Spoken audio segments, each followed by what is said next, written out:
The first letter did not come with a warning. It was the warning.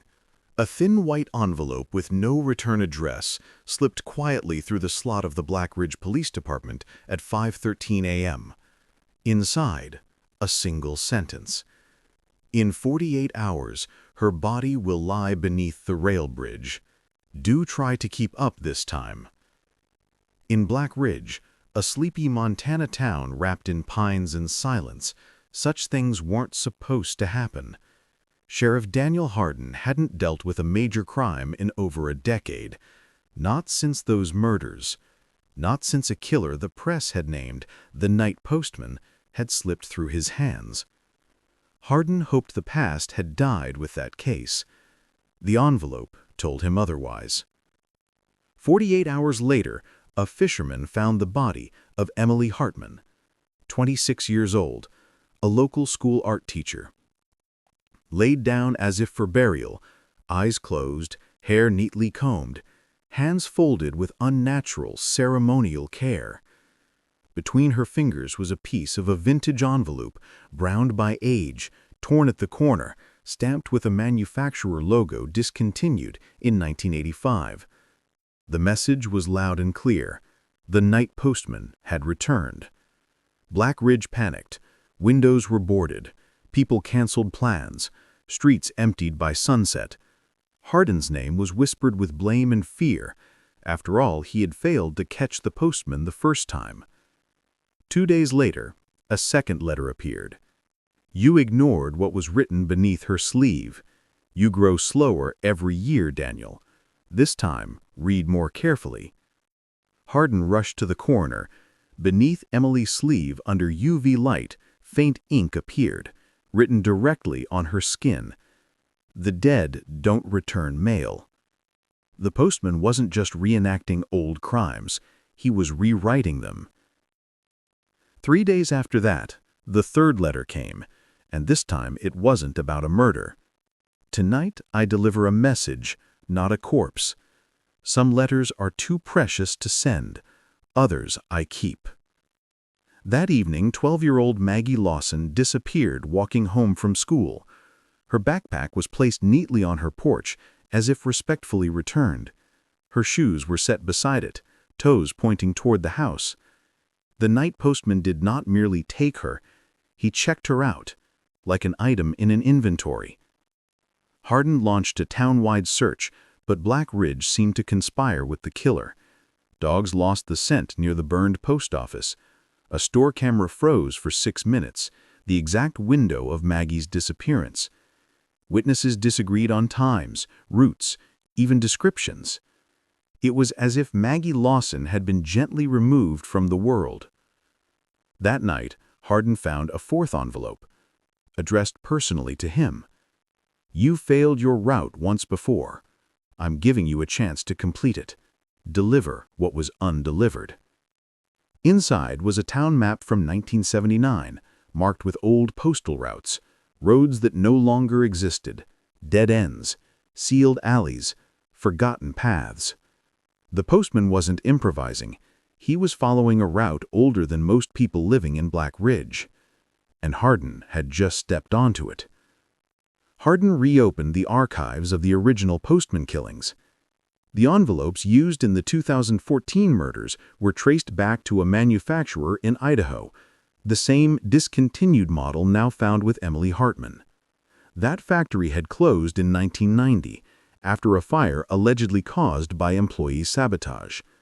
The file mentioned a name Hardin had tried to forget. Ellis Crow, male sorter, suspected in 2 teen disappearances in 1989. Never charged. Missing ever since. But Hardin had always dismissed Ellis as too sloppy to be the brilliant, taunting postman. Then he found the detail he had overlooked. Ellis had a brother. Martin Crow, rural mail carrier, died in a car accident in 1993. But the coroner's report had inconsistencies, missing photos, vague descriptions, weight and height not fully matching. A sloppy cover-up? A staged death? That night, another letter arrived. Dead men don't write letters. The implication struck like a hammer. Martin Crowe was alive, or someone wanted Hardin to believe he was. Hardin expanded the search radius. At Maggie's last known location, trace fibers were discovered from an old postal mail bag, the type discontinued in 1992. Soot was also found on a fence, matching the chemical composition of soot from the burned post office, meaning the killer had been living, hiding, or moving through the ruins. Hardin summoned retired postal workers. One old man, shaking from age and fear, revealed something unexpected. Black Ridge once used underground service corridors to move mail between government buildings. Abandoned since the '87 fire, never sealed, never mapped publicly. Hardin stared at the old man in disbelief. The postman didn't walk the streets. He walked beneath them. At midnight, Hardin led a tactical unit into the burned post office. They discovered a hidden stairwell beneath collapsed flooring. It led to a half-burned mailroom frozen in time. Melted bags, scorched sorters, and walls blackened by lethal heat. And then they found the chamber. Hundreds of envelopes pinned across the walls in meticulous rows. Names, dates, victims, disappearance times. Some dates were decades old. Some were only days past. Others, horrifyingly, were in the future. One label stopped Hardin's breath. Maggie Lawson, delivery pending. A faint cry echoed from deeper in the corridor. They rushed in. Maggie Lawson was found inside an old insulated mail container, curled up and shaking, alive, unharmed, terrified. Her voice barely worked, but she repeated one phrase. He said, "I'm a message, not a victim. A message for you, Sheriff." Before Hardin could question her, a deputy shouted, "Sir, another envelope, outside the station just now." Hardin sprinted up the stairs. A fresh envelope lay on the police doorstep, placed carefully, respectfully. Inside, "I return what others lose. You take what others cannot keep. We are not enemies, Daniel. We follow the same route. Only I excel at it." Signed, M. Crowe. But the handwriting was not the same as previous letters. There wasn't one killer. There were at least two, possibly three. A lineage, a legacy, a chain of postmen. And Hardin had just cut into the middle of it. Maggie Lawson, recovering at the hospital, finally managed to speak more clearly. Her testimony was fragmented, but every fragment tightened the noose around Black Ridge. He wasn't old, not like the man on the news from years ago, she whispered. Not old? Hardin repeated. Then how old? Maybe 30? 40? He said he's learning, said he's not the real one yet. Hardin felt ice crawl up his spine. The postman was training an apprentice. The killers weren't just a lineage, they were a guild. Evidence in the tunnels confirmed it. Footprints of different sizes, two distinct cigarette types, leftover food wrappers from two brands, two makes of boot treads. The night postman wasn't a man.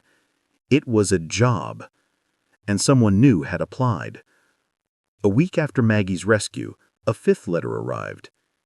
You removed my message. Very well. I will send another.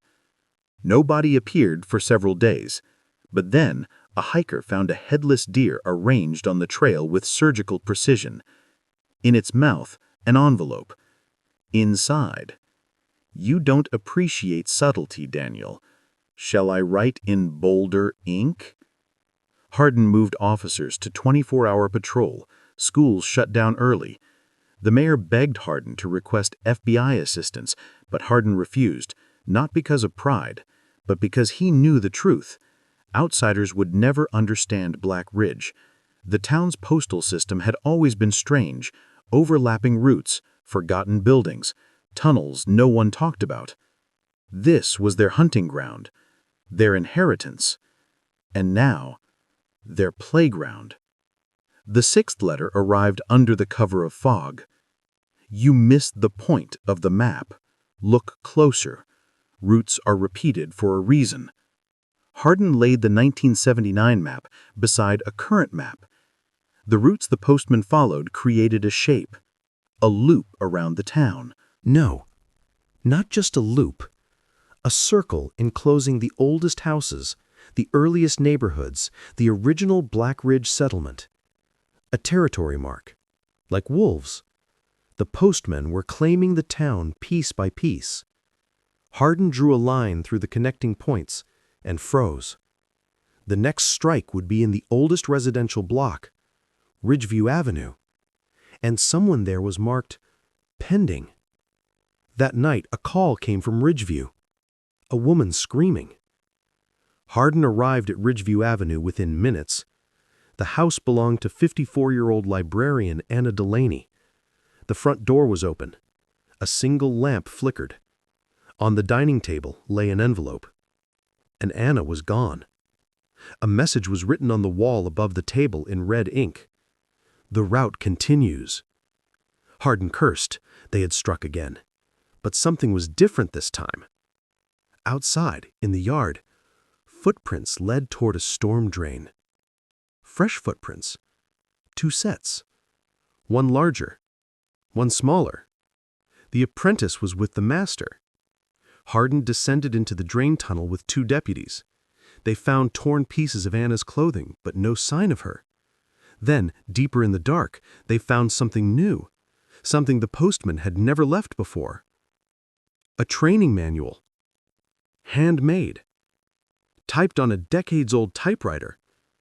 Pages yellowed. It contained instructions. How to trail victims silently. How to remove bodies without noise. How to update delivery records.